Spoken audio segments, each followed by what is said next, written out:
Hi అండి. అందరికీ నమస్తే. రేపే మార్గశిర శుద్ధ త్రయోదశి. ఈ త్రయోదశి రోజున హనుమంతుని వ్రతం చేయడం వల్ల అంతా మంచి ఫలితాలే కలుగుతూ ఉంటాయి. అలాగే మనము హనుమంతుని వ్రత కథ కూడా తెలుసుకుందాం. మృగశిర నక్షత్రం హనుమంతునికి ఇష్టమైనది. భక్త సులభుడైన హనుమంతుణ్ణి అనుగ్రహం పొందటానికి దివ్యమైన మార్గం ఈ మార్గశిర త్రయోదశి నాడు హనుమంతుని పూజించి హనుమంతుని ఆయన శక్తి స్వరూపమైన సువక్షలాదేవిని పంపా నదిని కలశంలోకి ఆవాహన చేసి పూజించి హనుమంత్ కథలను శ్రవణం చేసి హనుమంత్ ప్రసాదం తీసుకొని వ్రతం పూర్తి చేసుకుంటారు. 13 మూర్ల తోరాన్ని ధరిస్తారు ఈ రోజున. ఈ విధంగా 13 సంవత్సరాలు వరుసగా చేస్తే హనుమంతుని సంపూర్ణ అనుగ్రహం వ్రతమాచరించిన వారికి కలుగుతుంది అని శాస్త్రం చెబుతుంది. హనుమంతుడు పంపా తీరంలో విహరించేవాడు కాబట్టి ఈ వ్రతాన్ని పంపానది తీరంలోనే చేసుకోవాలని చెబుతూ ఉంటారు. ఇది అందరికీ అసాధ్యం కనుక పంపా తీరానికి బదులు పంపా కలశం ఏర్పాటు చేసి దాని పక్కనే శ్రీ హనుమద్వ్రతం ఆచరిస్తే హనుమంతుడు పంపా తీరంలో వ్రతం ఆచరించినట్లు సంతోషించి అనుగ్రహిస్తాడు. కోరిన కోరికలన్నీ కూడా ప్రసాదిస్తాడు.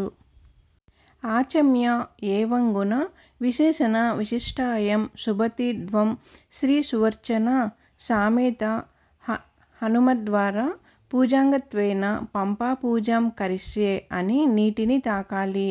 ముందుగా పాపాకలశ ప్రతిష్టాపన చేసి షోడశోపచారాలతో పంపా పూజ చేసుకోవాలి.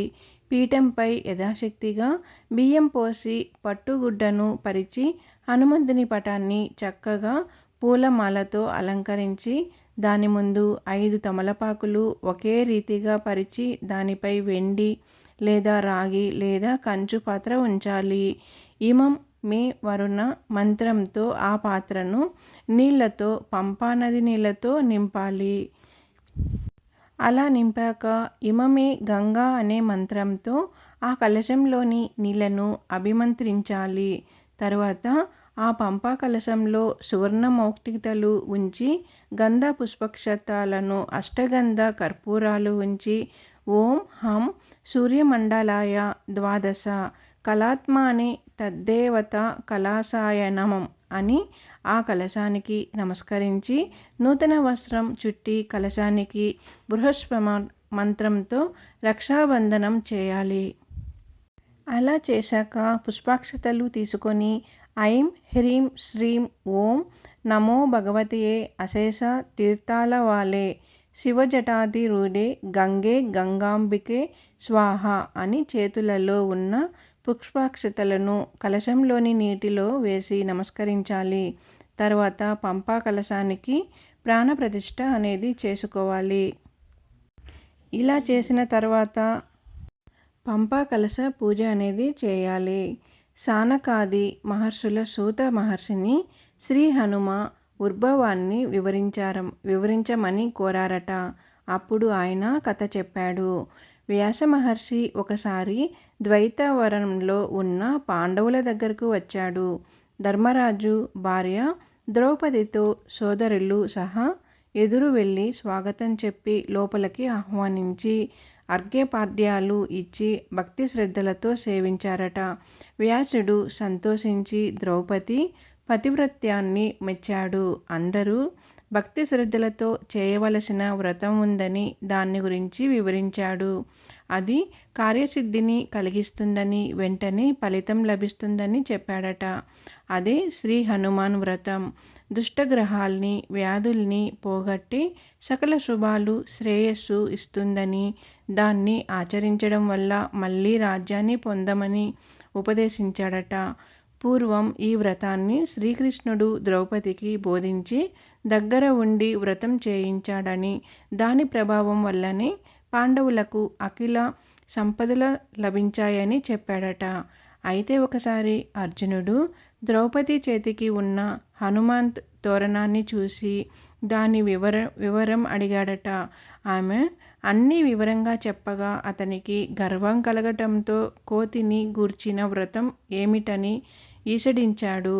తన జెండాపై కట్టబడ్డవాడు ఒక వానరుడు అయిన హనుమనకు వ్రతం చేయటమేనని దుర్ప్రసాలుడు. ఆమె ఏడుస్తూ తన అన్న శ్రీకృష్ణుడు చెప్పి చేయించిన వ్రతం ఇది అని చెప్పింది.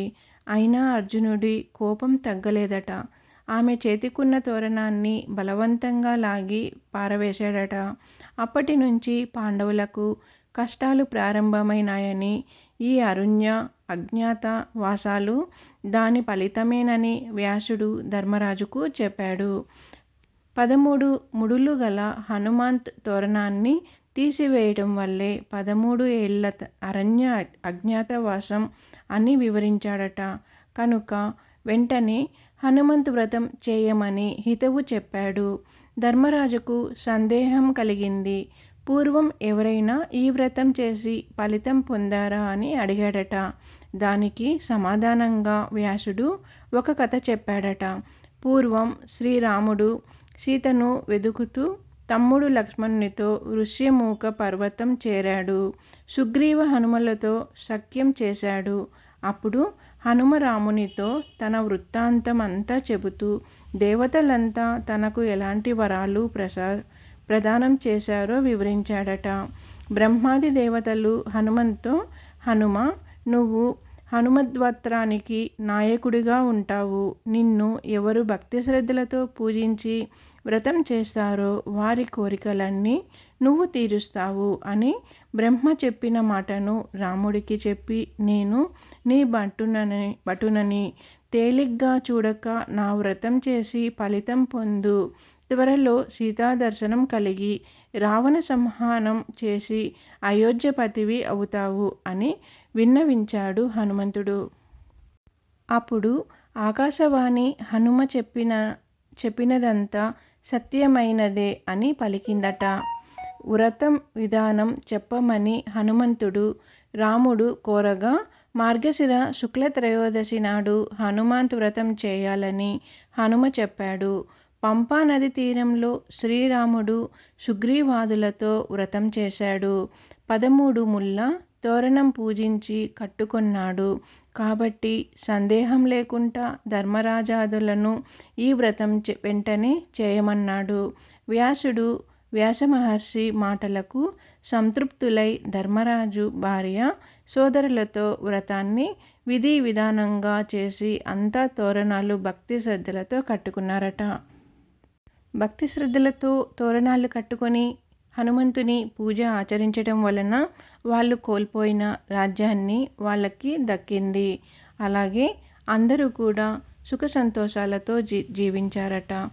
ఈ వీడియో మీకు నచ్చినట్లయితే నా ఛానల్ సబ్స్క్రైబ్ చేసుకొని లైక్ ఇవ్వండి. ఇప్పుడు మనం తెలుసుకున్నాం కదండి, మార్గశిర శుద్ధ త్రయోదశి రోజున హనుమాన్ వ్రతాన్ని చేస్తే ఎంత పుణ్య ఫలితం అనేది దక్కుతుంది అనేది ఈ కథ ద్వారా తెలుసుకున్నాం కదండి. నేను నలుగురిని అడిగి తెలుసుకొని ఈ వీడియో అయితే చేశాను. ఇంకొక నలుగురికి తెలియని వారికి తెలియచేద్దామని చెప్పి ఈ వీడియో అయితే చేశానండి. మీకు అందరికీ నచ్చే ఉంటుంది అనుకుంటున్నాను. అందరూ కూడా ఛానల్ సబ్స్క్రైబ్ చేసుకొని లైక్ ఇవ్వండి.